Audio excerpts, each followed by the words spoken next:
the root beer. I really love root beer. I like to call myself a root beer connoisseur because I've collected and tasted over 60 different types of root beers, and it's been something I've been passionate about for the last, I'd say, 5 years. Anyways, I don't expect everyone to love root beer like the way I do, or let alone like know everything about it. But I feel like there's a very rich history that goes with it, and just a lot of information that many people just don't know about it. And that's why I'm here to explain all things root beer. So we're going to start with the history here. Esor Tom, PhD, wrote a short paper on root beer, and he said that its predecessor was a light alcoholic beverage called small beer. This drink was made around 1000 AD, and it had about 2%, 4% alcohol content.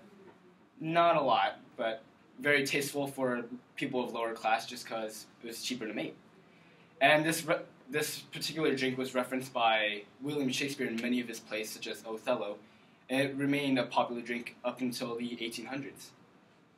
Now that's the name theory for root beer, but according to Livestrong.com, who wrote an article about the two different ingredients to making root beer, the Native Americans in North America were actually the first people to use roots and herbs to make drinks such as this.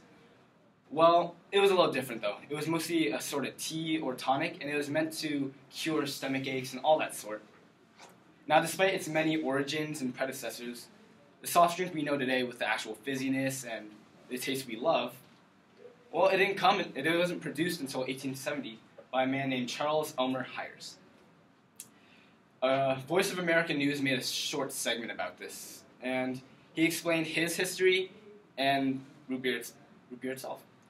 The pharmacists wanted to create a cure-all kind of concoction, something that would heal cancer, the mumps, smallpox, all those kind of diseases that afflicted everyone during the time. And he ended up using sarsaparilla and sassafras, the two main ingredients I forgot to mention, to make this thing called root tea. Now it's kind of a weird name, and he thought so as well when the World Exposition came by. So he tried to appeal to a manlier audience by calling it root beer. If that makes sense.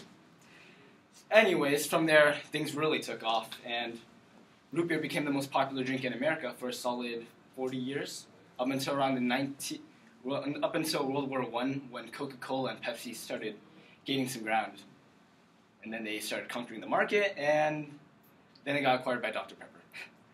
But the Hyers company is still around. It's in Utah, operating in Utah, but it's a subsidiary to Dr. Pepper nowadays. And I would say that root beer isn't as popular as it was, let's say 100 years ago, but it's certainly still going strong in the U.S. Definitely not anywhere else per se. Australia is the second most popular location for root beer, but Europe does not like root beer whatsoever. There was a survey across Paris, I believe, and apparently most did not know what root beer is, and they found it disgusting, as quoted.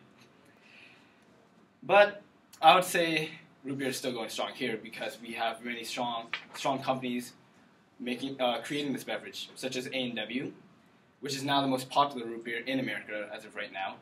And thanks to A&W, actually, the Marriott hotel franchise is now what it is today because Marriott was actually a part of A&W when it began, and eventually it split off and became as popular as it is now because of this root beer franchise. And I know it's kind of crazy, but they were very proud of about that fact because it's on their website. So just a random fact. I think it just goes to show how important root beer was in creating a lot of good things that happen today. And I apologize for not using my slides, but I got a statistic from Statista, that shows the number of consumers of A&W root beer every season for spring and autumn for the last 8 years. And over 20 million people drink it every last week of these seasons. And that's just 1 week. If it was an entire season all the way through, that's millions upon millions of people drinking this beverage. And I think that's a very sure sign that this product is still very much great. And here's my favorite part. I gotta tell you guys what types of root beer there are. And I'm gonna start it with sarsaparilla, which is for some reason in the middle. Sarsaparilla is different than these other two root beers because it's made out of the sarsaparilla root. And they derive it into an oil, and then they add it into the batch. And it's very distinct from the others because it's way more refreshing in a sense. It tastes more akin to 7-Up and Sprite just because of its flavor. But it definitely still has its root beer roots, per se. Now, the second root beer is birch beer, which is made out of tree bark.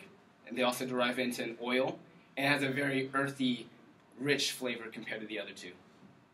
And now the last one is kind of weird because this root beer is called root beer.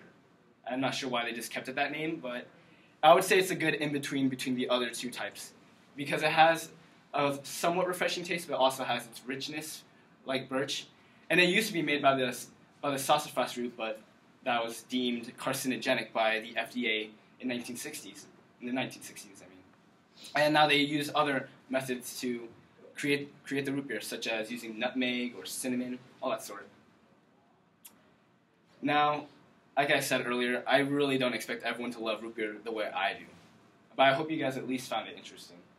I wanted to make a fun, lighthearted speech, so I chose something that brings me a little joy in some way.